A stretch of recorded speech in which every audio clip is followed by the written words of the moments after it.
What's going on, everybody? It's Nikki Live. I'm here to do my recap slash review of the part one of the New Edition Biopic, which aired last night. I just got done finished watching it about an hour ago, so I was going to say a few little words on what I thought about it. I'm not going to be here too long. I got housework to do. But let me start off by saying BT did a very good job on this, putting this production together. It was not what I was expecting. It was very high quality. The choreography was good. The music was wonderful. The sequence, how it was staging, the cinematography, I'm not sure I say that right, was wonderful. The casting was good for the little boys. That little boy who played by Brown looked very much so like a young child, younger by Brown.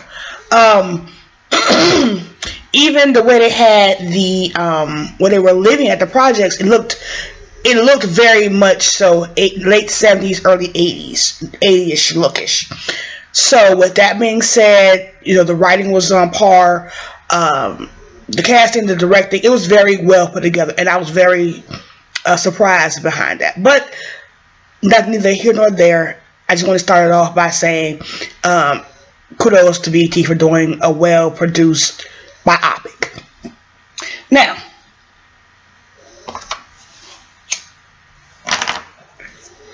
I also want to say this right here. I am familiar with New Edition. New Edition is not one of my top 5 fave bands of all time. However, I am an 80s baby. With that being said, I didn't start getting familiar with, like, all the way around with New Edition until Bobby Brown went solo, and his first album came out, King of the Ring, and then after that he came out with My Prerogative album. So I didn't start getting real familiar with New Edition until Bobby Brown went solo, because New Edition was popping right before I was born or right after I was born. However, Mr. Telephone Man and Cool It Now, I am very familiar with those two tunes. I didn't really start getting really into them like that, being vocally sound in a good group until I got older. Can't Stand the Rain is one of the best albums I've heard by them. Now, with that all being said, I'm going to go ahead and get into this recap. My husband, he always tells me that the New Edition is our generation Temptations, and I kind of agree with him to some degree, because a lot of their professional lives parallel with the Temptations. So with that being said, let me just go ahead and proceed with this commentary, a recap on this part one of the biopic for New Edition. So it starts off with 1997, New Mexico. I think it was the New Edition reunion tour, and you see Bobby Brown on stage performing My Prerogative. Okay, so do you see it pass to the back? It passed to the backstage, and we see Bill DeVoe in the background. Specifically, DeVoe and I believe Michael. And so DeVoe was asking Mike, how long this nigga been on stage?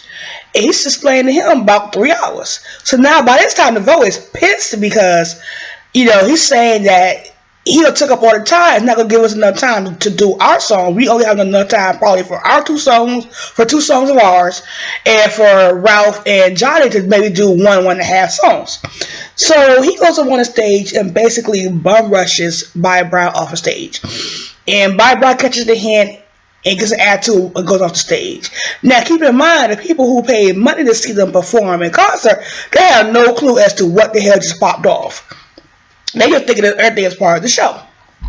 So the backstage, the backstage is always a one person, either a friend or a relative, whatever the case may be. That one person who's always going to be in your ear, trying to get you to be Billy Badass. So that's all whether somebody in Bobby Brown's crew telling him, you're going to let them punk like that, you the king of the ring, you king of the damn, you king of R&B, blah, blah, blah, blah. Next thing you know, Bobby Brown goes back on the stage. They get to fight on the stage. They take it backstage. They're fighting back there. Somebody pulls out a gun, and then it stops. And I couldn't catch who was narrating, but the narrator says something to the effect like, I bet you guys are wondering how did we all get here. But in the beginning, it wasn't like this. So then it goes back to the very beginning, which is 78. Where they were still in the project, and they were still little kids. Okay. So we can see Bobby Brown was always into singing and dancing. He is at a talent show, and he's trying to perform, whatever, and he ends up getting stage fright. And I think it was Mike and Ricky,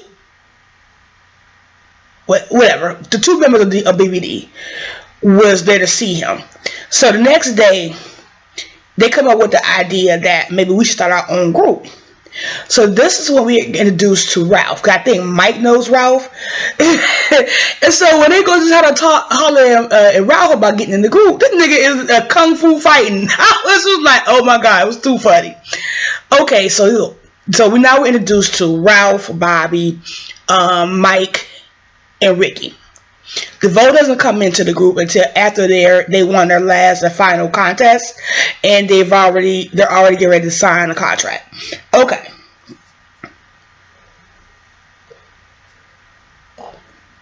They end up getting managed by one of the top managers in their little area, and he's getting them booked with different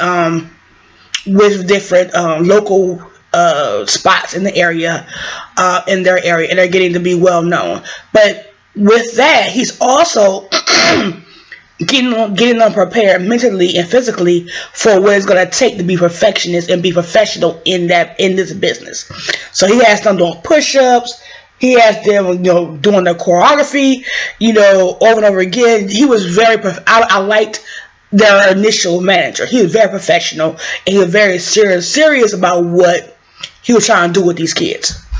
Okay, so they finally get to the last talent show, and last talent show, the winner is going to be given a contract to sign with. I can't think of the guy's name. I think it's Maurice, or in case maybe with his company to do a or album or record deal, whatever case may be. So they end up winning in conjunction with the rap group, and this is when all the bullshit comes in.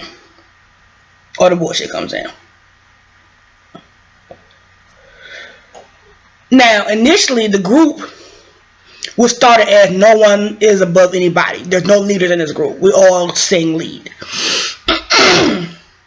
But being that Maurice was unscrupulous and unethical at that, he saw his way to get into these little young boys' heads, and started pushing Ralph out there to be the lead singer, which starts the dissension between the kids. Now, with all that being said, let's just move on to the side of the contracts. Now, I'm not going to blame these parents per se. What I am going to say this right here. When you're poor, when you're in a poverty-stricken environment, neighborhood, or you're just in poverty, you do a lot of things without thinking about it clearly, thoroughly, and not thinking about the repercussions or how this can affect myself, my child, and my life, and our life per se. And when people see your desperation and see that you want to get out of your situation, they can prey upon that. And Maurice, I guess that's his name, he saw all that and took advantage of that. Now, what I will say to this right here is very sad that no one amongst these adults knew anything about business, or even had a clue about business, or even knew to get representation, to look over the contracts before having your child, who is under the age of 18, signs legal binding documents. Now, I wish someone could have explained to them that in business, if you are not putting up any money for anything to be done, i.e. marketing, touring, lodging, food, the gas, whatever it takes to produce these kids, record, studio time, production of the album, everything that goes along with putting out music, that you will not receive any money until I get my money back first. Being that these people did not know that or understand that concept, all they could see was their signing bonus of $500 and a Betamax, which I'm still trying to figure out what the hell a Betamax is. I need to Google that. So that being said, these kids are going on tour after they got out of school for the summer, I guess, got out of school for the summer or whatever, and they're on tour. They're going all over the world. They're opening up for everybody. People open up for them. They're like the next best thing. Like, they have #1 album. They are ahead of Michael Jackson. They are on point to they are these niggas right now. And you have making, and I'm quite sure I believe more than not, they may have even gone platinum their first time out. Platinum is a million albums. So I'm just like, I can understand the parents' frustration when they come back and they get a $1.87 check, which is to be split amongst the 5 of them. I understand that. But what I didn't like was that how they just assumed that the dude, their manager, was robbing them. Because my whole thing is this right here. He's still living in the same projects y'all living in. So if he was taking y'all money or robbing y'all, don't you think he would have been upgrading his lifestyle stuff? But he hasn't. So my whole thing is, I wish they could have stopped and thought about what they were doing. Like, the blame should have been on the record company, on fraudulent ass slave ass contract y'all signed. But again, that part of the movie should be a learning lesson to everybody. Read your contracts, read the fine print, and always have legal representation there whenever you're signing contracts. Period. Always have somebody looking out for you and your best interests. So let's move on. They end up firing the manager, and they end up hiring the white boy. And I'm just looking like, okay, y'all going from one bad situation to definitely another bad situation. So they end up, hiring the white boy. He ends up getting them signed to MCA. MCA must have had to pay $1 million to break them out of their prior contract to get them over there. Why this white dude had these damn boys shucking and jiving in the fucking damn office? I was like, what the fuck? How these little kids singing and dancing in a fucking office like they're a fucking minstrel show? And I was so glad that old boy called him. I'm so glad Tank, the executive, called his ass out on that shit. What the fuck was that about? I was like, oh my god. Let me just go ahead. So now we see them there living in LA. They're recording their next album, and again we started to see the distinction coming between the kids again. Because again, they're still pushing Ralph up to the front, out to the front. So it ends up going off. The first part ends up going off with the other boys freezing out Ralph. Letting him be just by himself, and they're going off with these other chicks, giving him all the cold shoulder. But what I really wish these kids could have thought about at the time was that Ralph was a kid, just like y'all. He's not making the decision; it's the adults. It wasn't like he put himself in as the lead of the group. It was the adults, and I wish they could have understood that at the time. And maybe if they had looked at it that way, that maybe a lot of the issues they had professionally could have been deaded a long time ago. But again, you're young. You are young. You're a kid. You really don't know anything about life. You're learning as you go. Again, that's just my thoughts on it. It was very good. It was very good, well put together. I will be watching part 2 and part 3, and I'll come back with a couple of my thoughts on it as well. Oh, but side note, Yo, I'm kind of excited about these new shows that's coming to BET. I will be watching Rebel, and I will be watching Quad. So I see BET trying to make a comeback, because people stopped watching BET years ago, like with that dumbass shit they had coming on their programming. But I see that they are trying to make a comeback with this biopic, a new edition, along with these new shows they're previewing to coming out very soon. So I'm excited about those two new shows. I probably will be doing some reviews on those. Those are just my thoughts, a few of my thoughts on the part one of the new edition biopic. On a side note, I just want to tell you a couple of my few new edition songs, favorite new edition songs, individually and collectively. So my two favorite new edition songs together as a group are Can't Stand the Rain and You're Not My Type of Girl. You're Not My Kind of Girl by No Edition. By Brown, my favorite song by him. I got a couple songs I like by Brown. Every Little Step I Take. Every Little Step I like by Prerogative, Dolby Crew, and Roni. BBD I like Poison and When Will I See You Smile Again. Yeah, Poison and When Will I See You Smile Again. Johnny Gill, my favorite song by him, I got two of those. It's I'm Still Waiting and Lady du Jour. And by Ralph Tresvant, I like, he only had two hits that I know about.